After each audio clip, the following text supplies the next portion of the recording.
I've always been the kind of guy people don't notice. I blend in, keep my head down, and exist in the background of everyone else's stories, and I was fine with that.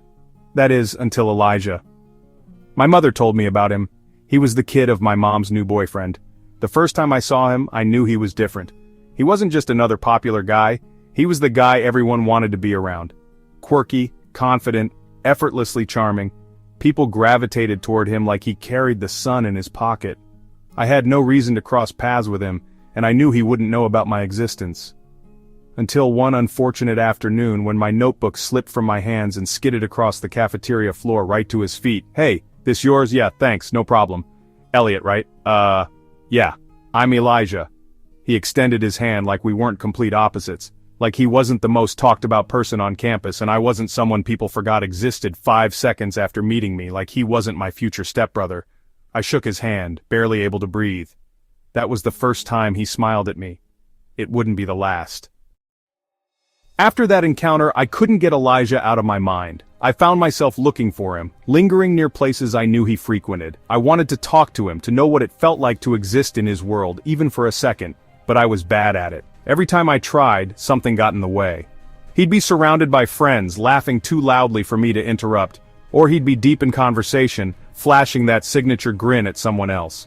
One time, I finally worked up the courage to approach him after class. "Elijah, hey!" But before I could get another word out, his phone rang, and he picked up without even noticing me. I turned away, heart sinking. Maybe I was an idiot for thinking I could matter to someone like him. And again, I don't think I should continue this charade when I know the reality about our parents. It happened after a long day when I just wanted to go home and hide in my room. Instead, a group of guys thought it'd be fun to corner me in the hallway. "Hey, quiet kid, think you're too good to talk to people? I don't..." Then a voice cut through the tension. "Elijah!" My heart nearly stopped when I saw him. He strolled over, hands in his pockets, but his eyes held a dangerous edge. "You guys seriously have nothing better to do?" Pathetic. The bullies exchanged looks before stepping away. I exhaled in relief. "You alright? Stick with me, I won't let it happen again." And somehow I believed him. After that day, things changed. Elijah was always there, pulling me into conversations, sitting next to me at lunch, showing up at my dorm unannounced just to drag me outside. "You can't spend all your time locked in here, Elliot. Come on, let's get ice cream," he said third time this week. I tried to protest, but he was already dragging me out the door. At school, people started noticing me, not because I was special, but because Elijah made me part of his world. At home, it was the same. Neither of our parents were ever around, which meant we spent most nights at his place watching movies, eating junk food, and just existing together. It felt safe, like he was the only constant in my life, and I was terrified of losing him. One day, he found out the truth. "You knew my dad is dating your mom, right?" His voice was tight, confused. My stomach twisted into knots. It was true, my mom had been seeing his dad for months. But what no one knew, and another truth no one knew, what I had buried deep, was that she was only in it for the money. 3 months. That's all it would take before she packed her bags and ran off with someone else, leaving behind nothing but an empty bank account and a scandal. I didn't know how to face Elijah. I was drowning in shame, guilt, everything. I'm sorry, I stuttered. I wanted him to know the truth. I was too scared of being abandoned by him. And if my mother found out I helped them, she would abandon me too. I knew it. That's the reason I couldn't tell him anything. But now I don't want anything except him. "I am sorry, please don't leave me. I know I betrayed you, but trust me, I would never let my mom do any harm to your family." I sobbed and pleaded him. "I have it all planned," I was trying to explain him. But when I looked up, his expression wasn't angry. It was something else, something gentle.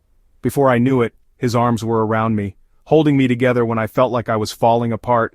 I know, you're not her and you never will be," Elijah consoled me. "You don't have to do it alone, let's face this together," he said while holding me close. I felt tears streaming down my face. "I am really tired of this life which she forces me to lead. I don't want her to marry your father," I confessed while sobbing. "I don't want these scandals anymore." And then, just like that, he kissed me. It wasn't rushed. It wasn't desperate. It was everything. "Brothers is the last thing I want us to be. So, that's not happening," he whispered with a light chuckle. "So, let's not worry about that." After that night, everything changed. I was no longer afraid of abandonment. I was ready to face my mother, who had always used me for her own benefit. I didn't even know who my father was, But now I had a new bond in my life. Elijah. We weren't just best friends anymore, he was my partner, my lover. And with that love and our promise to be together, we decided to put an end to the chaos my mother had brought. We made sure she would never manipulate anyone again. Elijah and I confronted her together, exposing her lies to his father before she could cause any more damage. Stripped of her power and influence, she had no choice but to leave with nothing. I watched her walk away feeling nothing but relief. For the first time I was free, and standing beside me, Elijah was too. I cut ties with my mother. I wasn't going to let her control my life anymore.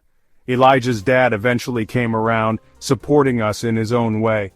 He saw what we had, what we meant to each other, and he didn't stand in our way.